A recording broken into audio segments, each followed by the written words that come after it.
Meanwhile, across the region, market reaction in the Gulf has been fairly contained so far as well. We did see most stocks slightly lower at the closeout of the session on Sunday. Israeli stocks reversed losses to finish the session modestly higher as well. But the Iranian currency slumping to a record low against the US dollar. More now on the aftermath of Iran's attack on Israel over the weekend. The Islamic Republic launching hundreds of drones and missiles on Saturday in its first ever strike on Israeli territory. NBC's Raf Sanchez has more from Tel Aviv. Throughout the Middle East and across the world, the question is being asked, how will Israel respond to that massive overnight Iranian attack? The Israeli War Cabinet met here in Tel Aviv for several hours earlier to deliberate that question, and following that meeting, an Israeli official tells me Israel will respond, but no final decision has been reached yet about the timing or the scale of that response. Now, earlier, the Israeli military lifted a number of restrictions on the civilian population here in Israel. Schools, educational camps will be open again. That is a fairly clear indication to me of two things. One, that Israel believes that this Iranian attack is over, at least for now. That is a claim that Iran has also made. But this also appears to be an indication that Israel is not planning to retaliate immediately. Very unlikely that Israel would lift all restrictions if it believed that further escalation was imminent. But the fact that Israel is planning to respond in any form will not be welcome news to President Biden and the White House. The president telling Prime Minister Netanyahu directly in their phone call, take the win, urging Israel not to do anything that would escalate further, and saying the United States would not support any Israeli attack on Iran. Now, things have been relatively quiet here in Israel since that wave of 350 plus missiles and drones came crashing down. Earlier, the Israeli military says it intercepted a suspected drone over the southern city of Eilat. We have seen a number of drones over the last 6 months flown by Iranian-backed Houthi rebels in Yemen towards the south of Israel, many of them intercepted in Eilat. The UN Security Council met earlier. Both Israel and Iran falling back on what are by now familiar talking points.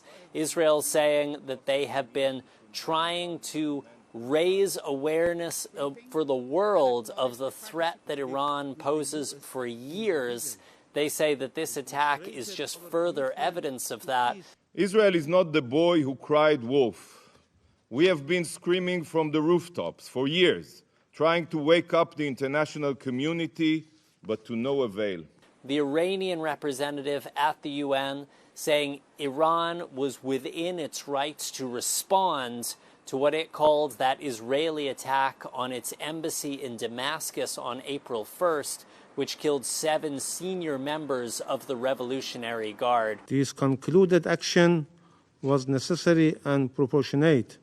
It was precise and only targeted military objectives and carried out carefully to minimize the potential for escalation and prevent civilian harm.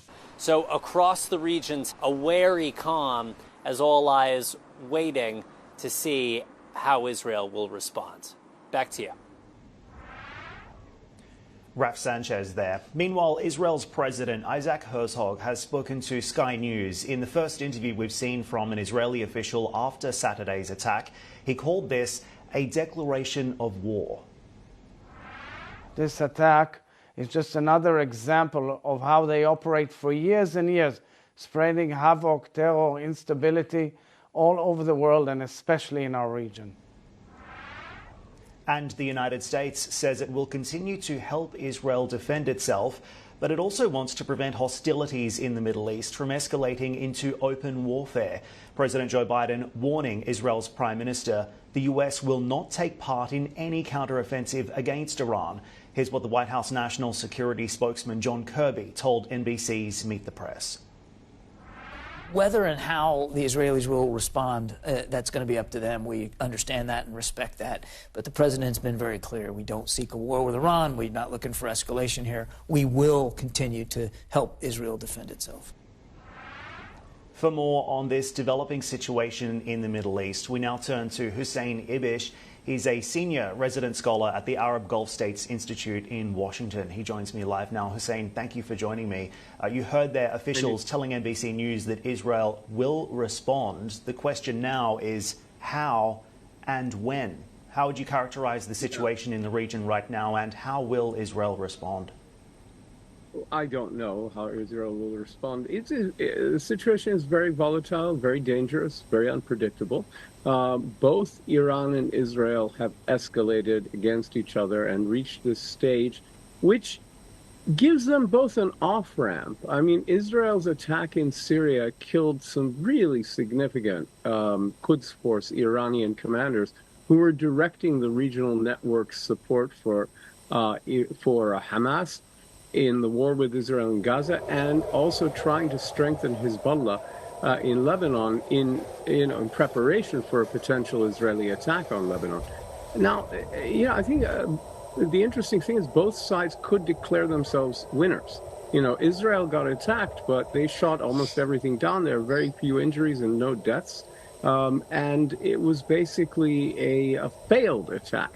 And sort of a big win. And it was the opposite of October 7, in the sense that it wasn't really a surprise. They dealt with everything. Their military technology worked and all of that. Iran, too, could kind of consider that, they were badly hit in Syria, but they struck back and kind of restored national morale, and both sides could pull back if they wanted to. It's really, I think the ball is in the Israeli court now. They have several options, and probably the most dangerous one is that they will wait and actually go ahead with the long-threatened attack on Hezbollah in Lebanon later in the spring or in the early summer. So what prospects, what likelihood do you put that chance of Israeli counter response at this point? Will we see a direct Israeli attack on Iranian soil? I doubt it. I don't think so. I could be wrong. I didn't think Iran was going to unleash a direct attack on Israel right away in the way that they did. So it's entirely possible the Israelis might.